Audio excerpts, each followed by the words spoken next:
ابھی تو اس لیے نہیں کہ وہ مرا ورا نہیں ہے نا, جب مرے گا تو پھر پتہ چلے گا کہ کیسے وراثت دی جاتی ہے.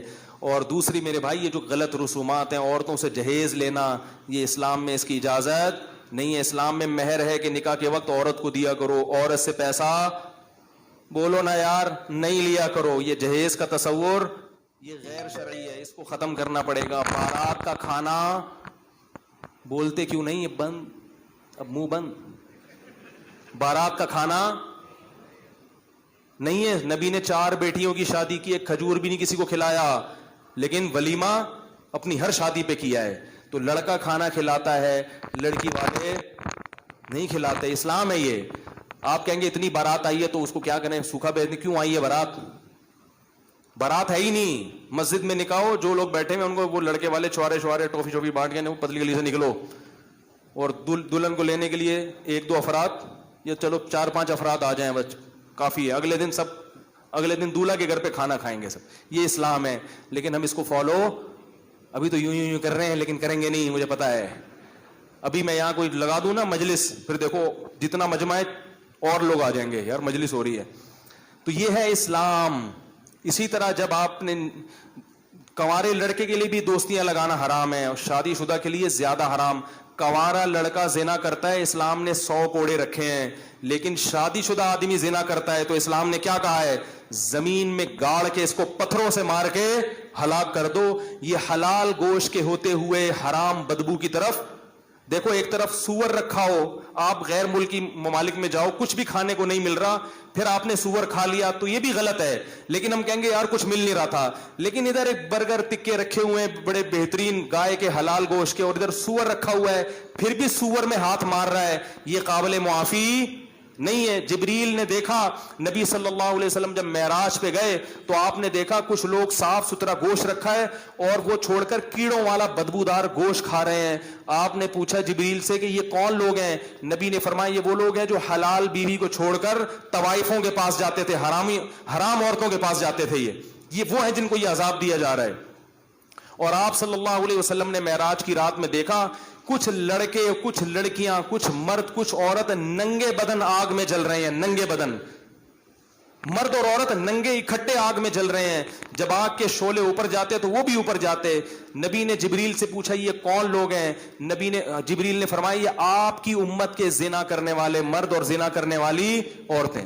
اللہ نے زانی کو بھی برہنہ کیا اور جس سے زنا کیا تھا اس کو بھی ننگا کر کے دونوں کو آگ میں پھینک دیا ہے.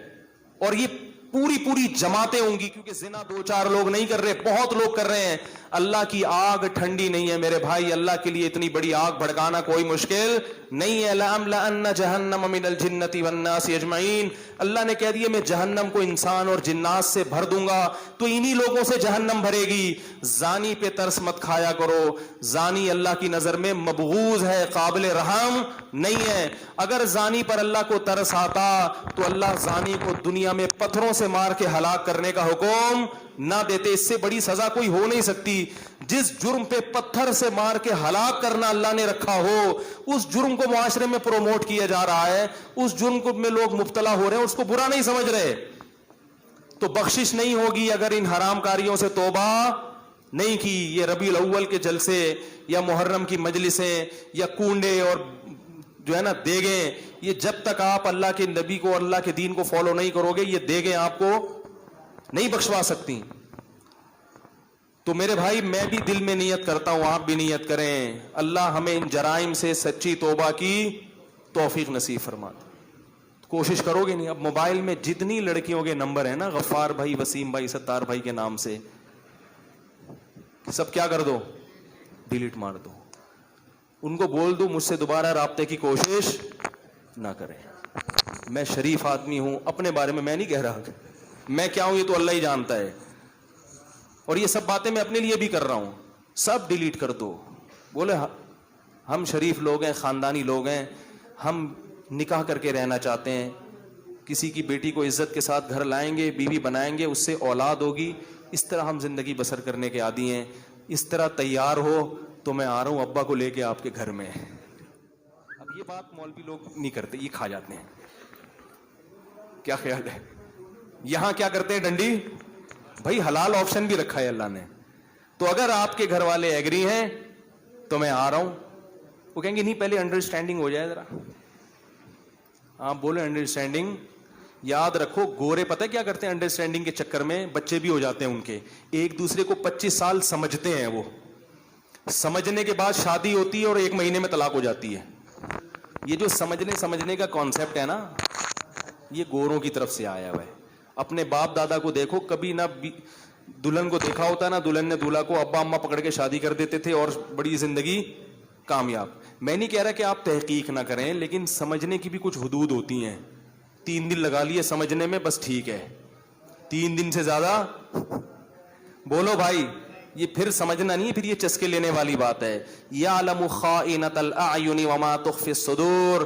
اللہ سینوں کے بھیدوں کو بھی جانتا ہے اور آنکھوں کی خیانت کو بھی جانتا ہے. اللہ جانتے ہیں کون سمجھنے کے لیے بات کر رہا ہے اور کون چسکے لینے کے لیے بات کر رہا ہے. اللہ سب جانتے ہیں.